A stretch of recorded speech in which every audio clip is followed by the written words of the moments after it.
또 여기 보내는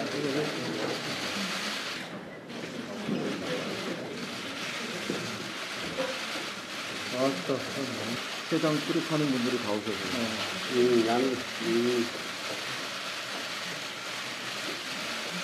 우리가 상임위에서 법안 심사할 때 대체 토론부터 하잖아요. 오늘 자리는 그런 의미를 가졌다고 생각합니다.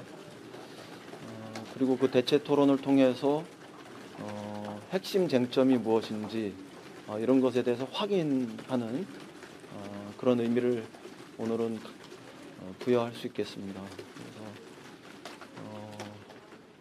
우리로서는 공수처 설치 그리고 검경 수사권 조정 크게 이 두 가지 영역에 대해서 집중한 것이고 우리는 공수처를 설치해야 한다 이런 입장에서 접근했고 그 다음에 검경 수사권 조정과 관련해서는 한 4개 내지는 5개 정도 세부 항목이 있을 수 있는데 그것에 대해서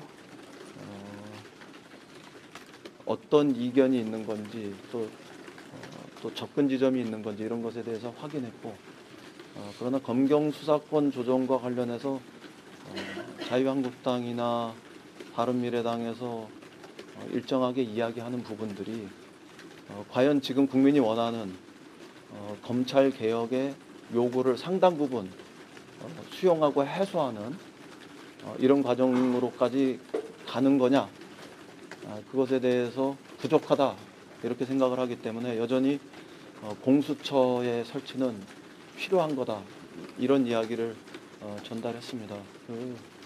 그래서 각자가 특히 자유한국당에서 공수처 설치와 관련한 이런 것에 대해서 전향적인 검토를 할 것을 요청했고 검찰 개혁안을 비롯한 사법 개혁안에 대해서 폭넓은 논의를 했습니다.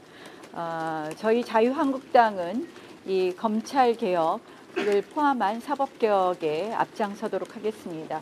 가장 중요한 것은 대통령의 검찰로부터 국민의 검찰로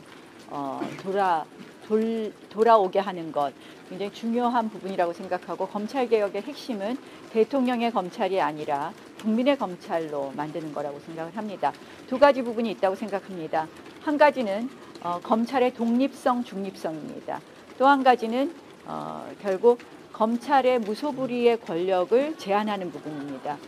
두 번째 부분은 검경 수사권의 조정으로 충분하다고 생각을 합니다. 그 부분에 있어서 자유한국당은 이미 당론으로 수사권과 기소권을 원칙적으로 완전히 분리하는 법안을 이미 제출한 바가 있고 그에 따른 오늘 논의를 진행했다는 말씀을 드립니다.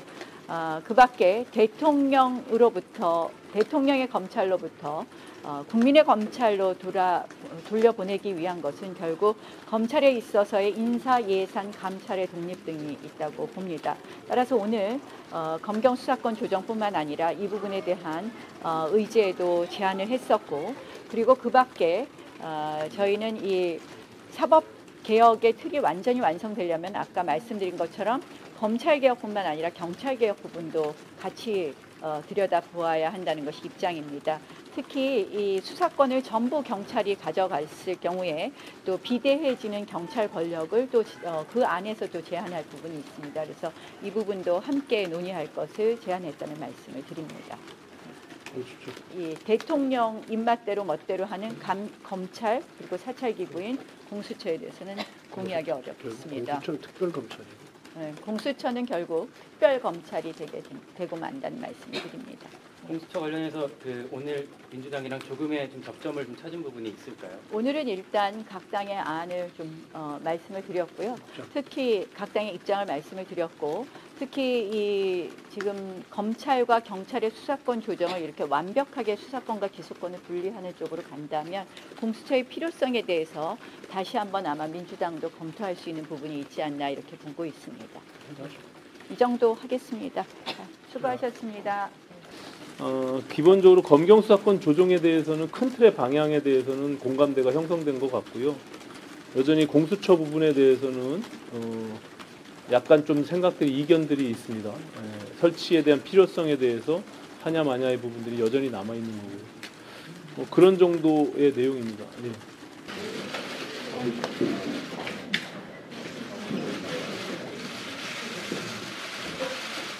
아따, 참.